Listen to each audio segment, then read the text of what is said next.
Hey y'all, Scott here. You know, people don't get that anymore. Combining the words Scott, oh, hey, and here just doesn't connect with modern word hearers. That's why I'm going to change up the first 4 words I say to everybody to be understandable to more people. Here I have a lot of options to shift through.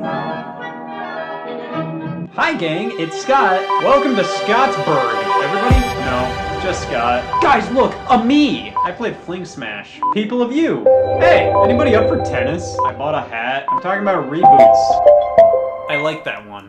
Remember this? No, you don't. You had black hair instead. Take it. You got a beloved franchise on your hands. Scrap it. Start over again. That's the key to success, at least with most media now. Reboots are a hot ticket item these days. They're constantly getting pumped out within the television and film industries, but video game reboots are what we're talking today. I think reboots are totally understandable from a business perspective. After a series has been around for a while and there's a big fat number at the end of the title, apparently, massive turnoff. Mario Party 10, well, I have to play 1 through 9 before that. I mean, I'm completely guilty of this mindset. If there's a game I'm interested in, but it's a sequel, most of the time I'll want to make sure I either play the previous games or at the very least have a good understanding of them. That's why we see so many new games from old franchises with no number, no new subtitle, just the series name. Easily the biggest trope of the video game reboot. Getting rid of all that garbage. Modern Warfare 4, nobody knows what the hell that is. Here's how it should be. I cannot wait to see the next couple Modern Warfare. Whether it's to give a series a fresh start or because the publisher's worried people won't buy into a game called Doom 4, they're taking a pre-existing franchise and making a new entry that is newcomer friendly, ignoring previous continuity, starts anew as a boring stupid title to appeal to both potential new fans and longtime fans alike. It's like a game developer's favorite pastime. Reboots just make sense. They can appeal to newcomer and veteran fans. However, they're susceptible to numerous problems. Not make the franchise special in the first place, changing too much, ruining gameplay or characters. You have to find the right balance between keeping what made the series beloved to begin with and appealing to more people. Now, reboots have been around for a while, especially with film, so it really isn't a new concept. However, I'd argue reboots in video games started to become more common in the Xbox, PS2, and GameCube era, but it really started to become a thing the generation after that with the Xbox 360, PlayStation 3, and Wii. A lot of people were either just getting into gaming or getting back into gaming around then, so to rely heavily on previous titles wasn't going to cut it. The Sonic continuity was too much to handle. Now this is a good starting point. Games would make a clean break with the title and just label something as the title of the series, so then more people would feel like they could pick it up. They didn't need prior knowledge, they could just start the series here, which is everything a reboot strives to be. Sometimes we got reinventions of a game in a more modern style, a return to form, or the best thing a reboot can ever strive to be, gritty. As gamers got older, so did a lot of their tastes, so it was a hip thing to take an E-rated franchise and M it all up. I always looked at Bomberman and said, well, that's not right, where's the angst? I just got back from Spencer's Gifts, I'm ready for this. Bomberman Act Zero is possibly the most definitive way to not reboot a series. I guess Hudson Soft wanted to take Bomberman and turn it into something that could rival Years of War with its persistent use of brown and gray. This game knows how to use no colors, and they redesigned one of the most iconic characters in all of gaming and turned him into something your mom wouldn't approve of. Bionic Commando, so this technically is a sequel to the original Bionic Commando on NES. You might have played this and asked, what happens next? Obviously this. But its name is just Bionic Commando. It came out 20 years after the original. The tone is way more angsty. I think it's fair to call this a reboot. Well, I think it's just okay. The only thing I ever remember about this game is that it gave Nathan Spencer wife arm. What a twist. Your dead wife has been a part of your robotic arm throughout the entire adventure. That's something worthy of being on the back of the box. This was when Capcom was desperately trying to inject as much North America into their games as possible to appeal to audiences outside of Japan, which meant reboots. And with that, here comes DMC Devil May Cry, one of the most controversial reboots in all of video games. Not because it was necessarily bad or anything. It's alright, but it treated Devil May Cry's legacy just so poorly. Capcom enlisted Ninja Theory to develop the game rather than developing it themselves and pushed them to make the game the way it is to help DMC reach bigger audiences. That meant turning the main character Dante into the most fucking generic looking video game protagonist out there. A lot of these reboots like to take all the character out of character designs and replace them with these college dropouts. I guess with a more generic looking character, I can relate to him more. See, that was why I could never get into Devil May Cry. I just couldn't relate to Dante. He had white hair. DMC was okay, it just felt like it was rebooting the series for reasons that made no sense. Taking things that actually made the series unique and changing them because they thought those were the problems with the series. Turned out they weren't. Then Capcom released Devil May Cry 5, which ignored everything DMC did and was just a direct follow-up to Devil May Cry 4. Now, instead of being considered a reboot, DMC is mostly considered an alternate timeline version of Devil May Cry now, mainly because it's hard to be a reboot to a series when the series just deboots back. Capcom was all about these reboots for a while. There was a Mega Man X reboot in the works that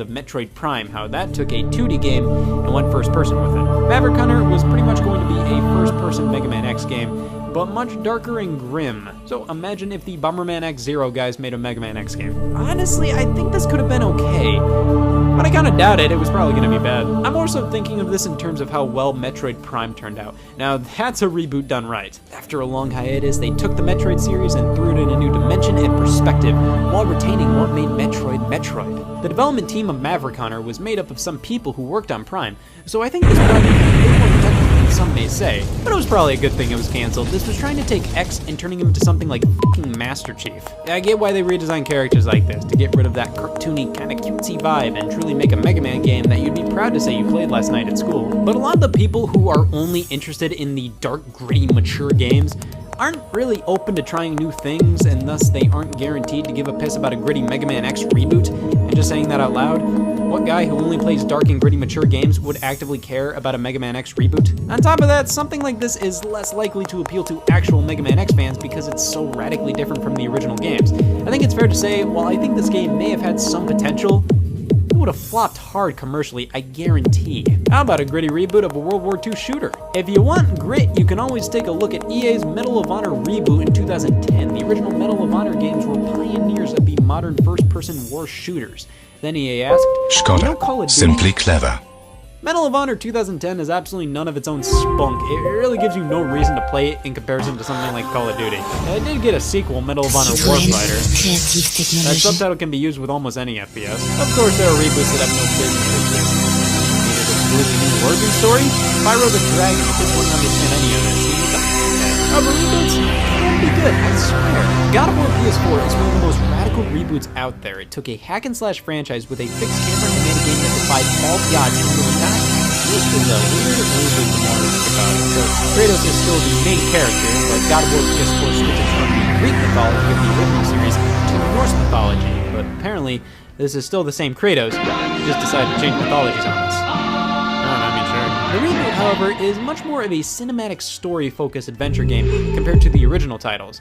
It's like most of the other first-party PlayStation games. While God of War PS4 still retains hack-and-slash elements, they're definitely toned down to make way for a much more character-driven story. I can appreciate that, and I think the characters pop much more with its changing gameplay. It's just this feels so similar to a lot of the other games Sony Studios are making that I can't help but think the original style was more unique in comparison. This felt much more like a game called God of War. And whatever, I still like playing this movie God of War. Wolfenstein has been through so many reboots now, I don't know which of these is real. One of the most influential series ever when it comes to first-person shooters. Well, the first major reboot was Return to Castle Wolfenstein in 2009, and then rounding things out with Wolfenstein: The New Order in 2015. Return to Castle Wolfenstein was pretty great at the time, and Wolfenstein: The New Order and the games that followed it are definitive Wolfenstein games in my opinion. I think these are fantastic modern representations of the series.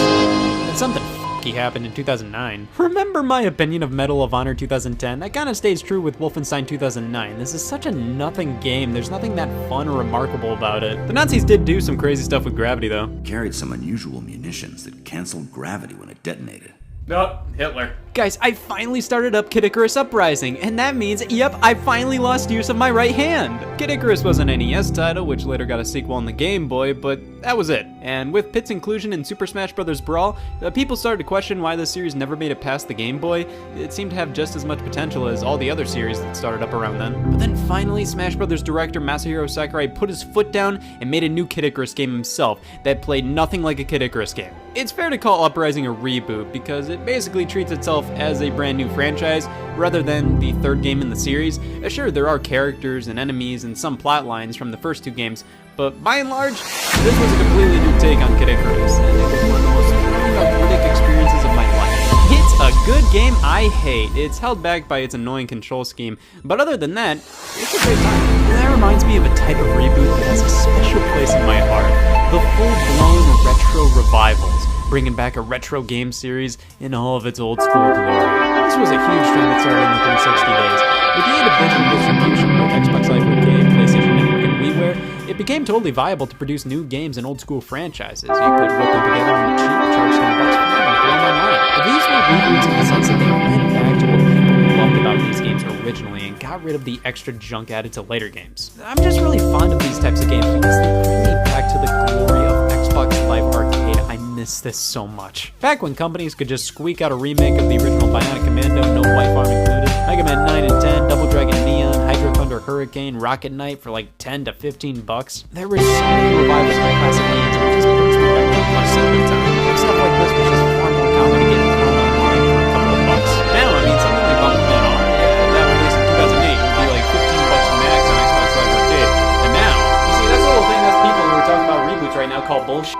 My favorites were always the Pac-Man Championship Edition games, but these were definitely the reboot back to basics Pac-Man games that they experimented with 3D platforms for a while. God, dude, I wish these games kind of took the forward intake. I want to stuff my face with these things. They bring back the standard maze format for Pac-Man, but they bring on this modern spectacle to it all, alongside gameplay mechanics that were impossible in the 80s. However, these retro revivals didn't just start happening during this era. They've been the norm since, I'd say, the 90s, when they tried to take old school gaming icons and brand them for a new age.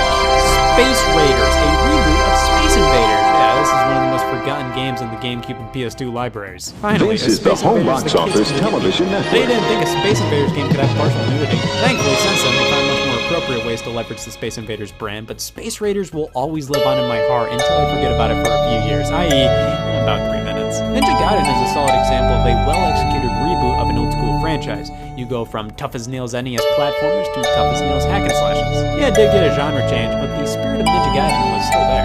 And one of my biggest pet peeves with reboots are the titles. I mean, if naming the 9th game in the Mortal Kombat series Mortal Kombat really got more people to buy it, okay. It's just when a new game is revealed and the title is revealed to be just the name of the series, I roll my eyes a bit. Now we have to start referring to these games by unofficial titles or following the title with a year or the system it's on. Mortal Kombat 9, Doom 2016, God of War PS4, Tomb Raider 2013, Punch-Out Wii. Those aren't the official titles, but that's just what we have to call them, and that's sort of annoying, especially when 2 games are completely different, yet have the same title. Saying, oh, I love Prey. That could mean anything. The title DMC Devil May Cry never made much sense. Like, DMC is kind of more of an abbreviation fans use to talk about the Devil May Cry games, so just calling the game DMC doesn't make much sense if they were looking to appeal to more people. I feel like it would have done better if they just straight up called it Devil May Cry. I adore Tomb Raider 2013, but the title being full-out Tomb Raider doesn't feel the most fitting to me. You do raid tombs in the game, but it's not the main focus. I think it would have made more sense to just call it Lara Croft or something, because it's focusing on her origin story, and one of the last things I think of with this game is honestly the tomb raiding. Sonic the Hedgehog 2006. One thing I will never understand about this game is its name. They wanted this to be a fresh start for Sonic, so this is what Sonic was always meant to be. I don't get that because Sonic 06's gameplay is pretty similar to the Sonic Adventure titles. Why were they acting like this was Sonic's rebirth and deserved to be called simply Sonic the Hedgehog, when it was pretty much just a third Sonic Adventure? Plus, they re-released the first game on Game Boy Advance the same day, and that was just called Sonic the Hedgehog, and that was bad too! Sega had a lot of nerve to release 2 completely different bad games with the same name on the same day. The Punch-Out games. Alright, how many times can you reuse the same title? Can you just call the Wii one Punch-Out in the Face? However, sometimes I do think it's fair to use the generic series as a title, and when a series is gone for a long time, the lack of a subtitle or number kind of makes sense. I mean, why would you call Killer Instinct 2013 Killer Instinct 3? Most of the general population doesn't even know games called Killer Instinct 1 or 2 ever existed. Reboots can be seen as cash grabs or annoying to longtime fans. And they most certainly can be that, but I think we still gotta look at some of these from more creative perspectives. It can be incredibly frustrating and complicated to be tied to continuity for years worth of content, especially if current developers didn't work on previous titles in a franchise. A series can become worn out and beaten to death, but they still may have potential. The characters, the gameplay, the setting are all beloved, and you want to create more things around them, but you don't want to be tied down to the limitations of what came before. Sometimes it's okay to let go of the past and to tweak characters or settings, or even completely change them while still retaining the heart of the original source material. That's how some of the greatest stories and characters of all time evolve. A story told hundreds of years ago changes over time depending on who's telling it. While reboots are kind of given a bad rep most of the time, I think a lot of it has to do with the terms reboot and revival being used to death these days. They're annoying to hear. I'd recommend using the terms reimagining or a new take when describing these types of installments. I think those terms have a lot less of a corporate, we're bringing back old shit you love because we don't have any original new ideas ourselves feel to them. Reboots can be grown-worthy sometimes, but I think they can be totally understandable and necessary. You can't make 20 installments of a game series called Need for Speed without like 5 reboots. You just